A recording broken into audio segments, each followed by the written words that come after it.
ജമ്മു കാശ്മീരിലെ കുപ്വാരയിൽ സുരക്ഷാ സേനയ്ക്ക് നേരെ പാക് സൈന്യത്തിന്റെയും ഭീകരരുടെയും സംയുക്ത ആക്രമണം. ഒരു ജവാന് വീരമൃത്യു. ശക്തമായി തിരിച്ചടിച്ച ഇന്ത്യൻ സൈന്യം ഒരു പാക് പൗരനെ വധിച്ചു.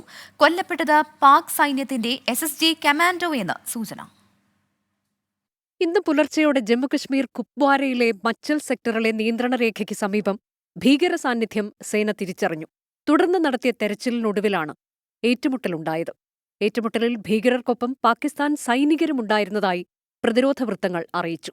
പാക് ബോർഡർ ആക്ഷൻ ടീമിന്റെ ആക്രമണം പരാജയപ്പെടുത്തിയെന്നും പാക് സൈന്യത്തിന്റെ SSG കമാൻഡോസ് ഭീകരരുമായി ചേർന്ന് പ്രവർത്തിക്കുന്നുണ്ടെന്നും ഇന്ത്യൻ ആർമി പ്രതികരിച്ചു.